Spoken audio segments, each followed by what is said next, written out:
हमारे YouTube channel पर आप सभी का स्वागत है। हम लोग झूमर गीत गाने जा रहे हैं। आप लाइक कीजिए, सब्सक्राइब कीजिए। यूट्यूब भाई से हमारा रिक्वेस्ट है कि आप हमारे चैनल को आगे बढ़ाइए। हम लोग बहुत परेशान हैं भैया। आप चैनल को आगे बढ़ाएंगे तभी तो हम लोग को आगे बढ़ेगा। इसलिए आपसे रिक्वेस्ट है कि आप हम लोग को चैनल पर ध्यान दें और जो कट उठ रहा है घंटा उसे आप सही करें। हम लोग तो मेहनत कर रहे हैं, आप भी ध्यान दीजिएगा। जो गलती हो उसे क्षमा करिएगा। सब लोग को प्रोग्राम से हे आजू के रतिया हो आजू के रतिया, हे आजू के रतिया हो आजू के रतिया, कहाँ रहल बाई मानाऊ आजू के रतिया, कहाँ रहल बाई मानाऊ आजू के रतिया, कहाँ रहल बाई मानाऊ आजू के रतिया हो आजू के रतिया, आजू के रतिया हो आजू के रतिया, कहाँ रहल बाई मानाऊ आजू के रतिया, कहाँ रहल बाई मानाऊ घरवा में खोजली दुआरवा पर खोजली, घरवा में खोजली दुआरवा पर खोजली, एक नाही खोजनी सवती से जिया, एक नाही खोजनी सवती से जिया, कहाँ रहल बाई मानाऊ आजू के रतिया, कहाँ रहल बाई मानाऊ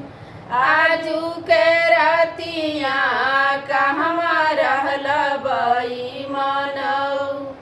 आजू के रतिया, कहाँ रहल मोरे रजऊ कोठा पर खोजली, कोठरिया पर खोजली, कोठा पर खोजली, कोठरिया पर खोजली, एक नाही खोजनी ननद से जिया, एक नाही खोजनी ननद से जिया, कहाँ रहल मोरे बलमू आजू के रतिया, कहाँ रहल मोरे रजऊ आजू के रतिया, कहाँ रहल मोरे रजऊ बागों में खोजली, बगीचा में खोजली, बागों में खोजली,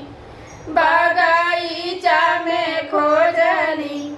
एक नाही खोजनी मालिनी से जिया, एक नाही खोजनी मालिनी से जिया, कहाँ रहल मोरे बलमू आजू के रतिया, कहाँ रहल मोरे बलमू आजू के रतिया, कहाँ रहल मोरे रजऊ हे आजू के रतिया हो आजू के रतिया, हे आजू के रतिया हो आजू के रतिया, कहाँ रहल मोरे रलमू आजू के रतिया, कहाँ रहल मोरे बलमू कुआने पर खोजली, जगतिया पर खोजली, कुआने पर खोजली, जगतिया पर खोजली, एक नाही खोजनी कहाइन से जिया, एक नाही खोजनी कहाइन से जिया, कहाँ